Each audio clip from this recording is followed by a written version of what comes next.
Polymer clay was one of my first loves. I found it as a child and since then rediscovered it as an adult. I made my whole world out of it. I made keychains, figurines, jewelry, and just about anything that I wanted. I've even managed to make a business out of it, and it's my main source of income, so I wanted to share with you all the supplies that I use for my cozy clay business. Starting off with a sculpting surface, I use a glass slate, but I started off with a piece of paper, which is just fine. You will also need a set of pliers. This one is from Amazon. Also, I will link everything down in the description. Something that's really important as well is rubbing alcohol. Because polymer clay attracts a lot of dust, I always keep rubbing alcohol on hand with Q-tips to rub away all the dust as you work. You also want to invest in a set of clay tools. They will last you forever, and if you don't have a needlepoint tool, I started off with a toothpick, and a ballpoint tool is also extremely useful for adding details. And this is only necessary if you plan on making a lot of the same thing, but you can use it to weigh out pieces of clay to make things consistent. Now onto the actual clay itself. Depending on where you live, the supply will be different, but I like Craftsmart clay from Michaels, and here's all the clay that I've accumulated over time. You do not need this much clay. One block will go a long way. And these are all the certain brands that you could get. Be wary that certain brands are more brittle than others, so do your research. I recommend getting a big block of white, black, and then some of the colors that you anticipate that you'll use a lot. Just like paint, you can mix clay with other colors to make the different shades that you desire. I recommend getting a pasta machine like this one from Michaels. It's meant to condition the clay, make it softer, and of course mix colors much quicker than you could do by hand. These are just nice to have, but chalk pastels can be used to add shading to your realistic food miniatures or to add blush to your little bees. It's a little messy, but it adds a very soft effect that you could use for your art. I just use cheap paintbrushes to work with pastels on my clay.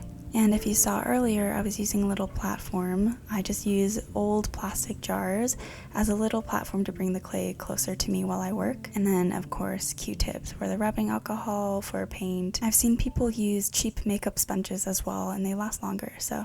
And if you plan on making your pieces into charms, you will need head pins or eye pins to insert into your clay before you bake. There are great tutorials on YouTube on how to properly insert these so they don't slip out. And Sculpey brand has a lot of fun add-ins to your clay. This is liquid Sculpey, so you can use it to make frosting. In this video, I made frosting for my frog cakes. You just basically mix the liquid clay with normal clay or any pastel to create a shade that you want. You can play with consistency and use it to basically glue different pieces of clay together as well. But yeah, this is my current materials setup, but here's a pared down version of what you truly need to get started. This is what I started off with, and I accumulated more materials over time. Once you're ready to bake, you will need a dedicated cookie sheet just for polymer clay. Do not use it for cooking. I put a silicone mat over just so they don't stick. You can use any normal kitchen oven. The more even the heat distribution, the better. And yeah, just make sure to follow instructions on your clay. After the clay is baked, you can add details with Posca pens and acrylic paint. I didn't film this, but I also like to use gold calligraphy ink as well. You do not have to varnish polymer clay, you can leave it as is, but a lot of people like that extra shine and durability that glaze will offer. I've tried many alternatives before settling on UV resin, and just a disclaimer, with UV resin, you need proper ventilation and a respirator that filters out organic vapors. This is the brand that I use. It's Limino Improved Formula. You can find it on Amazon, but I noticed that different Amazon warehouses across the state will have different qualities, so just find the one that works for you. I use a nail file that I use specifically for polymer clay to buff out imperfections before I use resin, and a cheap paintbrush is a must. Just get a cheap set from Artist Loft and you're good to go. I also use gloves and UV protective gloves. This is more of a vanity thing, but the UV lamp can cause a lot of damage to your skin, so I also feel cool while I wear them, to be honest. A lot of people ask me how I keep my brushes clean from the resin because resin can destroy your brushes really easily. I always keep rubbing alcohol on hand, just the same as polymer clay to clean the brush. Rubbing alcohol dissolves resin while soap and water will not. I also reuse all of my shipping label like paper as a parchment paper backing. You can also use newspaper or any other thing that's disposable. If you don't have a UV lamp, you can also just cure in the sun. I often use both methods because the lamp alone sometimes isn't enough. When you're ready to finally assemble your charms into keychains or earrings, I got you. These are all from Amazon. These swivel keychain hooks are my favorite. You will need some sort of chain link to assemble the keychain as well, but these are really tough to work with, so an alternative is using jump rings and assembling them individually. My favorite earring hooks are from Miss Val's Findings on Etsy. They're made of surgical steel, so they're the most hypoallergenic option. A fun way to add charms to your phone is using phone straps, so these are phone charms from Amazon as well. Now that you've finished making all of your clay pieces, glazing and assembling them, you're ready to pack and ship. I get most of my supplies from EcoEnclose. This is their water-activated, eco-friendly tape, as well as their cardboard recyclable mailers. Within these mailers, I usually include my clay pieces in this smaller box from Amazon. Stuff it with tissue paper, and it's a great way to protect your clay pieces during transit. As for stickers, I hand make them all with my Cricut Explorer Air 2. There are different machines that you can use, but it works for me. I get my sticker paper from labels.com. They have glossy, matte, weatherproof, and all different sorts of variations that you could need. You can also order stickers online through Sticker Mule or Sticker App if you don't want to invest in a machine. I ship most of my stickers and prints through these envelopes. They're so cute and I love them.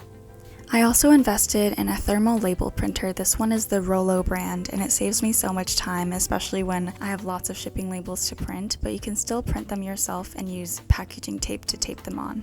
For things like thank you cards and care cards, I use Vistaprint to order a bunch of them. It just saves me time as well, especially if you want to print hundreds of them. It's better to outsource that work, and generally it's better quality than what you could print at home as well. But if you're just starting off, you don't need all these fancy thank you cards and care cards. I honestly just started off handwriting on all of my bubble mailers and hand wrapping everything to make things feel special. Don't feel pressure to make everything super professional when you're starting off. The last little bits are all the software I use. So I have my iMac, and then I have my iPad with an Apple Pencil and the Procreate app. Procreate, I'm sure you know of it. It's super useful for creating custom commission sketches, and I also use it for Instagram graphics for branding, and I sketch illustrations for prints, and I even make my stickers on Procreate, so I export it to the Cricut app after I'm done with that. The last big thing that I invested in was my own printer. I got the Epson EcoTank 2750 because the ink is so long lasting. I've had this for a year now and the ink levels are still really high.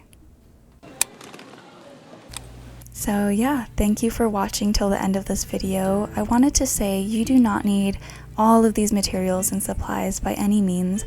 I accumulated these over time, over 2 years of working on my craft. This is actually what I started off with 2 years ago in 2020 when I first started Uncomfy and Company. Start with the bare minimum, use what you have, be creative, and have fun.